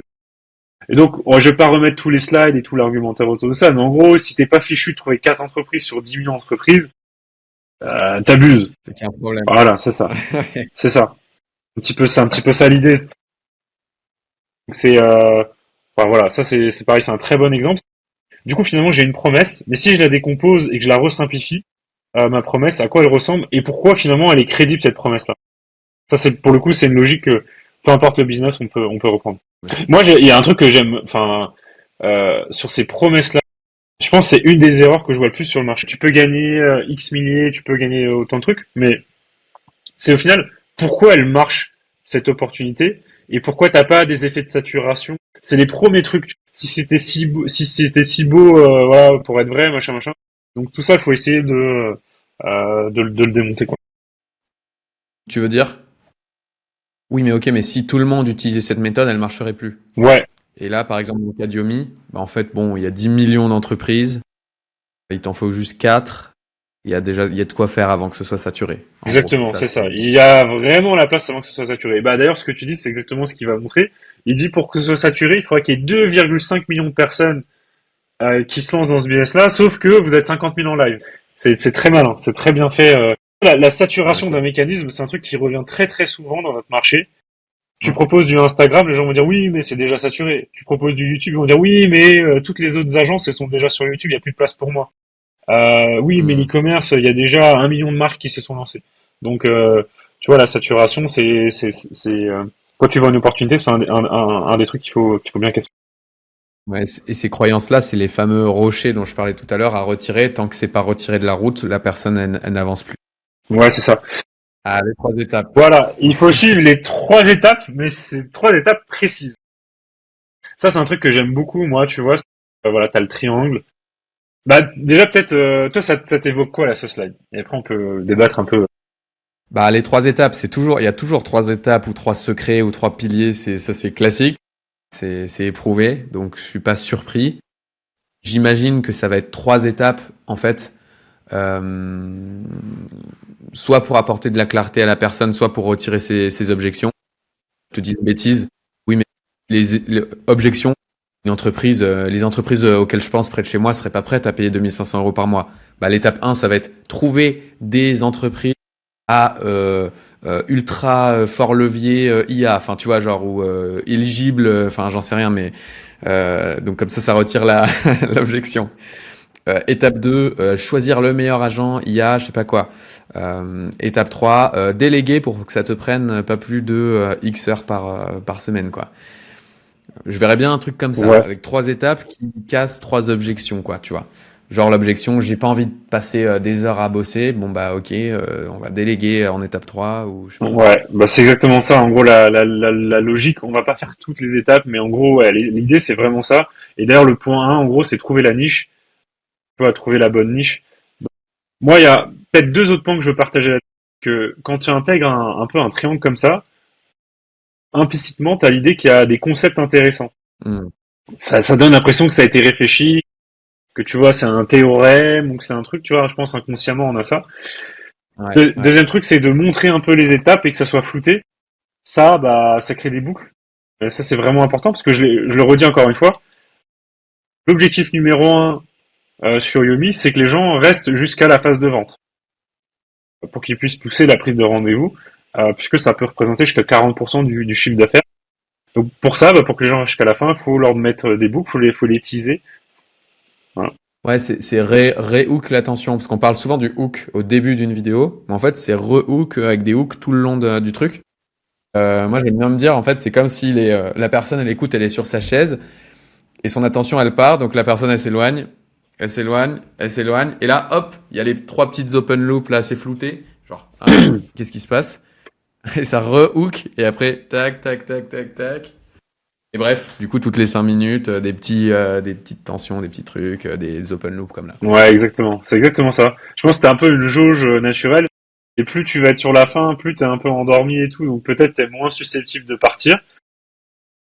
Je vois, les 30 premières minutes, il faut vraiment envoyer de la loupe parce que là, t'es pas encore convaincu. Là, normalement, les gens sont un petit peu rentrés dans l'histoire. Mais voilà, il faut rester à l'affût. Ah voilà, là, ça, c'est un des moments que j'ai adoré. Il va expliquer, selon lui, donc du coup sur la première étape, comment trouver la niche. Et il dit une bonne niche, c'est une niche où t'as finalement un groupe d'entreprises qui se ressemblent. C'est une taille qui est suffisamment grande. Et 3, je peux les contacter. Donc il te simplifie à mort ce que c'est une bonne niche. Je pense que les gens ont compris. Et ensuite, il va nous faire un exemple pratique donc, qui permet vraiment finalement aux prospects d'assimiler le concept de c'est quoi une niche. Parce que c'est quoi une bonne niche en soi? C'est pas un concept hyper simple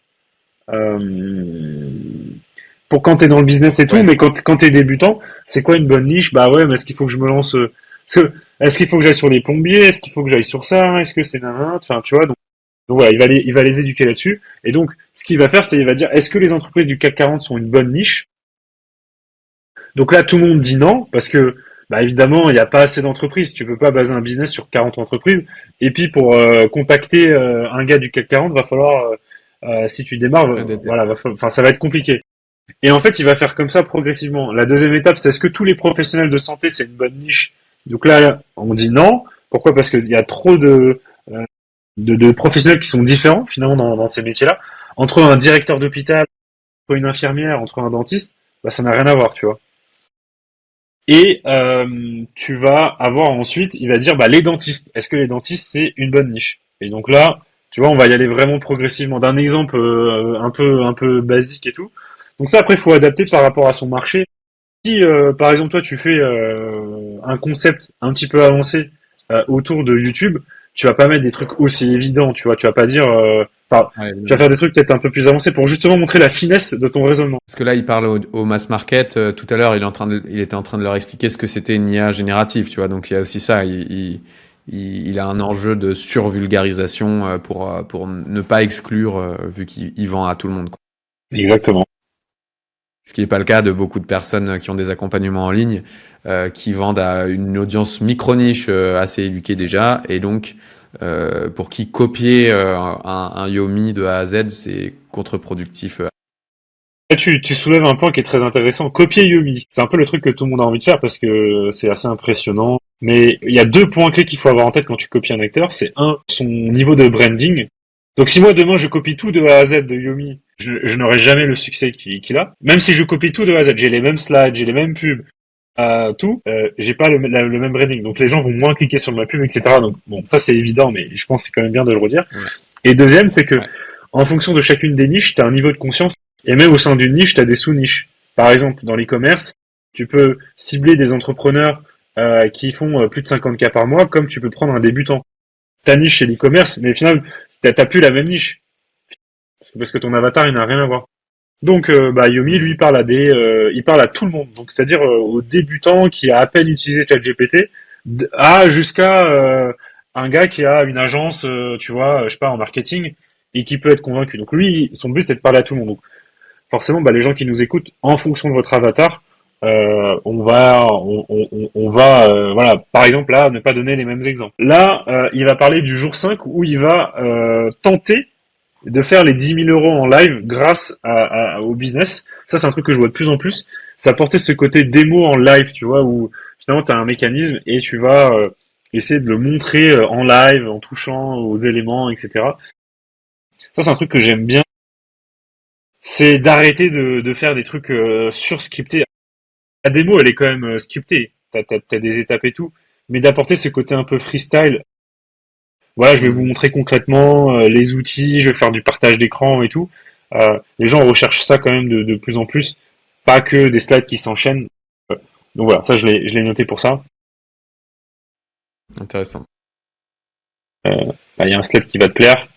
Et du coup, je vais te laisser... Tu l'avais pas vu ce slide, donc du coup, vas-y, je te laisse refaire le lien avec ce que tu disais. Bah là, t'as ton ancien monde, il y a le nouveau monde, et au milieu, il y a un pont qui fait bien peur. Mais t'inquiète, j'ai déjà pris le pont.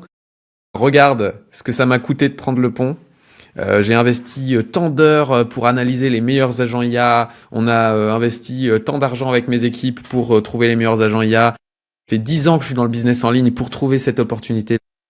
Blablabla. Viens, traverse le pont avec moi, on va le traverser plus facilement parce que je l'ai déjà traversé, blablabla. Rejoins-moi dans le nouveau monde. Ouais, mais t'as résumé les 50 slides qui suivent, donc finalement c'est ce qu'on mentalement on veut faire au prospect. Bon là, il va carrément le mettre en visuel. C'est là, quoi.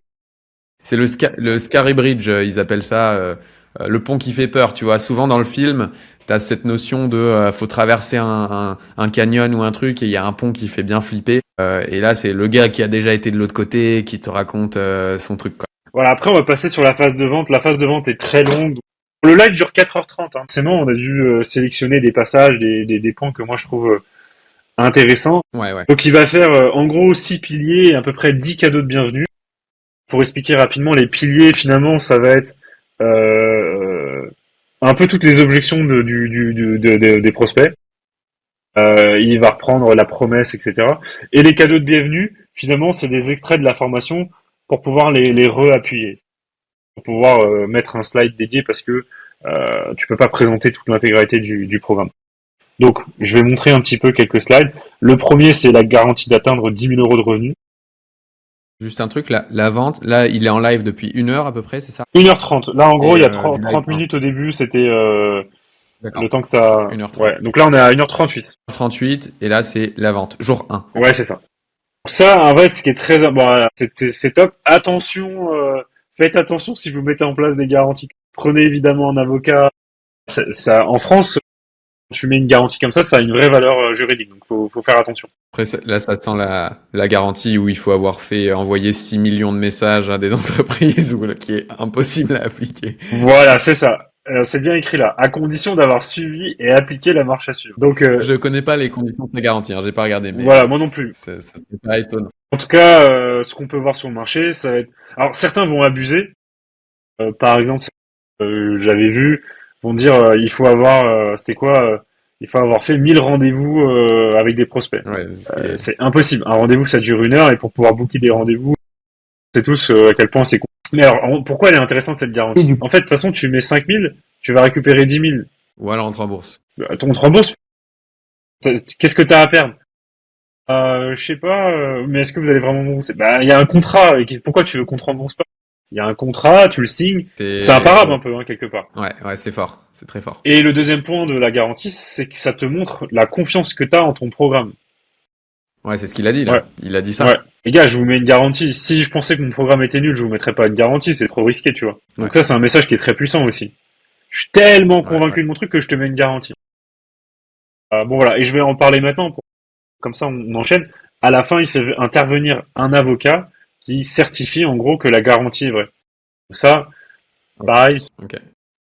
Il me semble pas que ça a déjà été fait sur le marché en France. Donc c'est très très stylé de faire venir comme ça des figures d'autorité. Tu vois, c'est un avocat du bureau de Paris. Ça a le mérite d'être convaincant. Donc voilà, puis tu vois, on va avancer progressivement. Notre petit pont, il va se construire brique par brique, et il va expliquer un petit peu chacun. Donc, tu vois, on joue sur de toute façon, il appelle ça des piliers, hein. Donc tu vois, c'est chacun des piliers de mon pont. La métaphore, bon voilà, là on est vraiment, on n'est pas dans on n'est pas sur un truc très compliqué, hein. Il explique et il développe. Là, c'est limpide, mais c'est pas si simple que ça de faire un truc simple. C'est en copywriting, c'est le plus compliqué, c'est d'expliquer simplement des choses compliquées. Si tu veux expliquer YouTube pourquoi ça fonctionne et que tu fais une vidéo pour des experts, finalement c'est hyper simple. Tu vas raconter des métriques, des machins, non. Si tu dois expliquer un débutant, un des points que j'ai bien aimé aussi, c'est que voilà, des agents IA clés en main, tu vois. T'as même pas besoin de créer des agents IA. Convaincu que c'est un bon business model de faire une agence. Mais est-ce que j'en suis capable? C'est ça. Je sais pas comment trouver des clients. T'as ton agent IA spécial prospection, etc., etc. Et il te déroule comme ça pour te montrer que tout le monde est capable d'y arriver. Donc voilà, c'est agent IA qui va envoyer des messages pour trouver des clients. En synthèse, toutes les étapes des piliers viennent démonter toutes les contraintes de ce business. Ses propres agents, trouver ses clients. Est-ce que je suis sûr de gagner suffisamment d'argent? Et ce qui est intéressant aussi, c'est dans la manière dont il va présenter, c'est que le dernier pilier, c'est la roadmap AAA. Et finalement, c'est la formation. Et du coup, il va mettre la formation en dernier pilier. Et c'est anecdotique. Bonus, quoi. Ouais, c'est un bonus, je te donne ma formation. Ça, je trouve ça malin, parce que t'as beaucoup de gens qui vont dire, moi, j'ai une formation, elle est en 6 étapes, on fait ça. Tu vois, là, on est vraiment sur les bénéfices et sur les key features. Enfin, c'est pas vraiment des features, les key benefits de mon offre, qui sont chacun de mes piliers, et à la fin, j'ai ma formation. En fait, by the way, les gars, on a une formation. C'est vraiment au second rang, quoi. C'est un peu comme si, au lieu d'avoir tout fait dans une grosse offre, d'accord, offer, t'as sorti les plus gros trucs et tu les as mis en bonus, et du coup, les bonus paraissent énormes, et tu te dis, l'offre doit être ouf. Un peu l'idée. Il y a un truc dont on n'a pas parlé encore du tout. Tu vois, c'est copyrighté, etc. Elle est où sa légitimité à Yomi sur ces trucs d'agent IA? Parce que sur le e-com, il avait utilisé, regardez, je suis devenu riche grâce à mes boutiques e-com. Mm-hmm. Là, il a pas fait d'agence IA Yomi, sauf erreur de ma part. Non.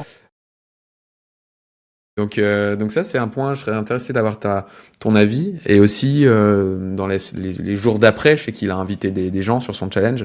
Tony Parker, je crois. Oui. Si je dis pas de bêtises. Qui a été... Pareil, sur le choix des... Ouais, le choix des guests, moi j'avais trouvé ça un peu surprenant de pas aller sur des gens déjà légitimes sur l'IA, tu vois, spécifiquement. Qu'est-ce que t'en penses, toi? Ouais, bah en fait, ça c'était vraiment le gros challenge, c'est qu'il n'a pas lui de crédibilité en tant que tel sur le mécanisme, il n'a pas fait d'agence, mais il n'a pas non plus de témoignage. À la limite, tu peux ne pas avoir fait d'agence, mais avoir, je sais pas, 500 clients qui ont lancé des agences grâce à ton accompagnement, et tu deviens légitime. Comme par exemple, bah toi t'es pas MrBeast, mais si tu dis bah j'ai 10 clients qui ont cartonné et qui ont réussi à être MrBeast, bah t'es crédible. Voilà. Donc comment il fait? Bah justement, il va utiliser la métaphore avec l'e-commerce. Il va expliquer en gros comment en fait finalement il va résumer l'e-commerce à sa capacité à s'être positionné au bon moment de la fracture e-commerce. Tu vois. C'est là où il va faire le parallèle. Et donc il va expliquer qu'il a réussi à se positionner en et pour le coup là-dessus il a une forte crédibilité. C'est-à-dire que tout le monde se dit effectivement Yomi déjà en infoprenariat c'est un des premiers à avoir vraiment s'être positionné au bon moment et sur l'e-commerce c'est un des premiers à s'être positionné au bon moment et c'est ce qui a fait son succès. Et donc c'est un peu ça qu'il te vend. Il te vend que sa capacité à capter des fractures de marché et que donc il est en mesure de t'accompagner à comment capter la prochaine fracture. C'est un petit peu ça le message implicite. Et ensuite, le fait qu'il n'ait pas de social proof, il le dit au début, hein, parce que j'imagine ça a été fait contractuellement avec un avocat, il dit tous les témoignages que je vais montrer, c'est pas des clients à moi, c'est des données déclaratives que les personnes ont pu faire.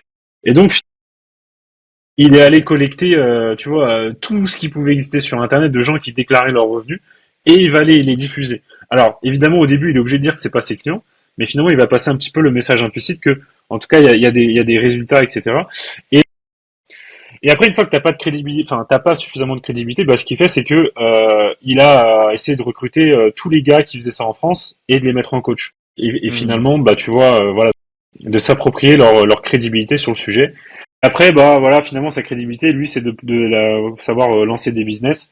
Et donc, il va un petit peu combiner toute cette tambouille, tu vois, pour avoir sa crédibilité. Donc quand tu as peu de testimonials, tu peux aussi utiliser des histoires de gens qui sont pas forcément tes clients en l'expliquant pour montrer quand même que ton mécanisme fonctionne. Tu montres moins que ton produit fonctionne, mais déjà que ton mécanisme fonctionne et créer de la crédibilité par la crédibilité des coachs que tu prends après. Ouais, intéressant. Ouais, bah les coachs, en tout cas, si aujourd'hui t'as pas beaucoup de crédibilité, enfin. Après, de toute façon, si t'as un business où toi t'as pas la crédibilité, ou tes coachs ont pas la crédibilité, ça va être compliqué. Il faut être prêt aussi à se dire, bah moi j'achète la crédibilité de telle ou telle personne en coach pour, ça peut être de manière temporaire, tu vois, pour aller chercher des cases ou des choses comme ça. Ou alors, sinon après il faut faire soi-même le business et se dire, ok, pendant 3 mois, 6 mois, je fais mon mécanisme, je vais vraiment aller chercher des choses pour avoir des choses pas accessoirement, ouais. Donc là, après, on n'est pas sur un système idéal, mais ça peut être, enfin, moi, les techniques que je recommande à mes clients, quand ils ont un programme et qu'ils veulent lancer un nouveau, c'est tu fais un bootcamp, tu prends 10 clients, si le truc, tu veux le vendre à 5000 à terme, tu le vends à 1500, et tu leur dis la seule condition, c'est que vous travaillez vraiment non-stop et que vous mettez tout en place. Au bout de 3 mois, t'as 10 testimonials, sur les 10, t'en as peut-être 7 qui ont réussi parce que t'as vraiment été sur leur côte et que, voilà, et que tu les as bien sélectionnés. Et puis voilà, t'as ta preuve, t'as un début de preuve. Après, bah chacun, on démarre tous au début. T'as une petite preuve pas ouf, puis après t'as un peu mieux, puis après t'en as une très bien, puis après t'en as deux très bien, puis progressivement, bah après les gens te font confiance, quoi. Mais ouais, au début, il va t'expliquer que tu peux trouver des partenaires, que tu vas pouvoir déléguer, collaborer. Déjà, c'est vraiment, ça donne un peu plus envie, tu vois. Tu vas pouvoir poser tes questions, on va répondre. Bon, ça, à la limite, c'est classique. Et tu vas accéder aux dernières techniques et stratégies de terrain partagées par des entrepreneurs qui gèrent déjà des centaines de milliers d'euros, des coachs. Mais j'aime bien le point aussi, qui est aussi comment tu vas créer des synergies. Peut-être quelqu'un va pouvoir te renvoyer un deal si c'est pas sur sa niche. Tu vas pouvoir peut-être récupérer des missions, tu vas pouvoir déléguer. Là, ils vendent les bénéfices. Ils vendent pas les features comme c'est souvent fait, quoi. Un autre slide que j'aime bien ici, vous pourrez échanger par téléphone avec l'un des experts de mon équipe. Donc, nous, on le sait, c'est sa team de closers. Enfin, je sais d'ailleurs qu'il y en a eu énormément. Donc là, il va t'en montrer quelques-uns et du coup, ça permet d'humaniser, ça permet de montrer sa team. Ça, c'est un truc que les gens font peu, de montrer la team de closer. Mais ça permet vraiment d'humaniser et puis finalement, quelque part, un petit peu les introduire. Puis le petit lien qui est rappelé aussi, qui est très simple. Ouais. Donc il a créé un lien dédié, donc ça, c'est cool aussi. Ouais. De bienvenue, j'ai bien aimé la formulation coaching de bienvenue avec moi. Tout simple. Dès que tu rejoins, donc je vais accueillir les nouveaux membres lors d'un coaching. Ça, c'est vraiment important sur des événements. Il faut aussi se dire que lors des événements, les gens sont très excités. Tu les excites à mort. Tu viens, il y a le feu, machin, après l'événement, ça redescend. Et donc, du coup, tu peux avoir beaucoup de rétractations. Donc, tu as un vrai sujet pour créer essayer de garder le momentum en sorte que les gens passent à l'action et tout ça. Et donc, coaching de bienvenue, ça marche très bien pour ça. T'as un autre truc qui est très peu utilisé, c'est les partenariats. En gros, de dire que quand tu nous rejoins, t'as accès à des partenariats, des réductions, à des essais gratuits. Bah, finalement, ça te fait tout de suite un peu quelque chose de tangible. T'as X crédits sur Make, t'as X choses sur tel outil enfin voilà, tu vois, tout ça, ça va apporter tout de suite un petit peu de concret. Et en plus, au passage, c'est un bon moyen de faire de l'affiliation, parce que souvent, tu peux avoir des affiliations à vie. Alors, je sais pas si c'est le cas, mais tu vois, tu génères 1000 inscrits sur Airtable, potentiellement, je sais pas, hein, j'ai pas les chiffres, mais 30% d'affiliation à vie sur le compte de la personne, tu vois. Ça, c'est intéressant, parce que tu vois, le classeur, bah déjà, ça nous rappelle Hormozy. Hormozy. Et je sais pas combien de classeurs, il y en avait 15, et il y avait toujours un nouveau classeur qui mais tu vois, là, c'est un peu, tu vois, et je vais essayer de faire un petit peu, on arrive tout doucement sur la fin de l'analyse. On a tous eu un classeur, et du concret, un classeur qui est bien rempli, pour les gens, ça veut dire beaucoup de ressources. Et donc, il va t'expliquer finalement que l'IA, elle a plein d'infos, alors que évidemment, c'est pas d'un classeur qu'il a tiré tout ça. Mais voilà, c'est intéressant, tu vois, comme manière de resimplifier, de remettre des métaphores et tout ça. La pièce de théâtre, quoi. Encore une fois, c'est la pièce de théâtre. C'est le téléachat. C'est ça. Voilà. Ça, c'est très intéressant, ce switch caméra, tu vois. Il s'est mis en... Donc, j'imagine, t'as la régie avec lequel il... Voilà, là, c'était... Ok, là, je vais recalmer le ton. Bim, full screen. Ça, c'est vraiment intéressant. Je le vois très peu. On est à un moment unique, tu vois. Il pose la voix, on remet de la sonorité dans l'événement. Voilà, moi j'aime beaucoup ces éléments comme ça de mise en scène, parce qu'il faut quand même tenir les gens sur un live de 4h30. Donc voilà, Baptiste, un petit peu pour cette analyse des slides.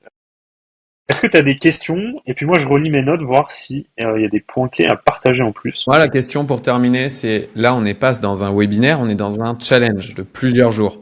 Là, on vient de voir le jour 1. Dans ce jour 1, il y a eu 1h30 de live into pitch du call, 2 heures de FAQ, plus reprenez call. Là, il sort de 4h30 de live. Le lendemain, il va se refaire la même chose, potentiellement. Qu'est-ce qui se passe les autres jours du live? Donc là, si on a un peu la big picture du challenge, jour 1, c'est l'opportunité, là, ce qu'on a vu. Ensuite, c'est les fameuses 3 étapes qu'on a vues un peu plus tôt. En général, ça va être ça la structure. Ça va être le jour 1, on va convaincre de l'opportunité.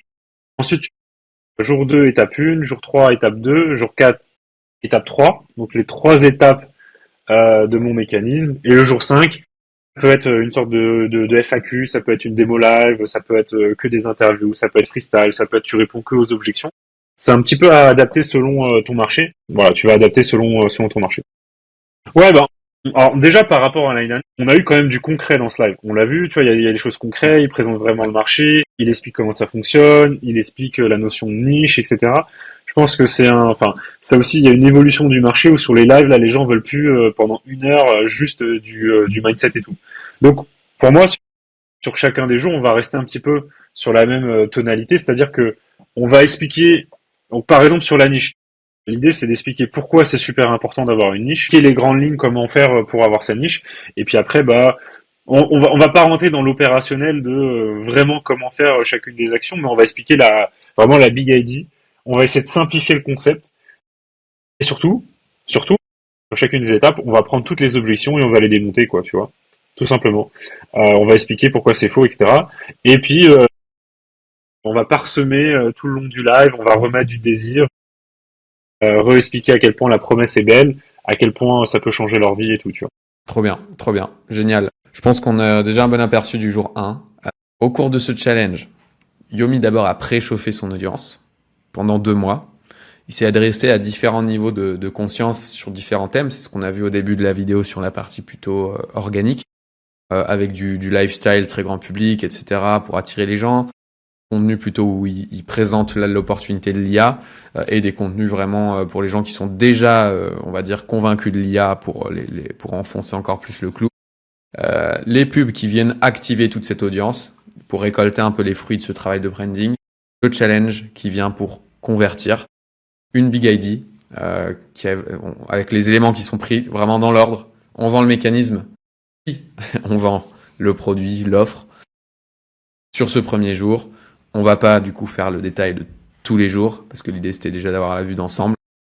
Génial. Je sais pas si tu as des choses à ajouter, David, de ton côté.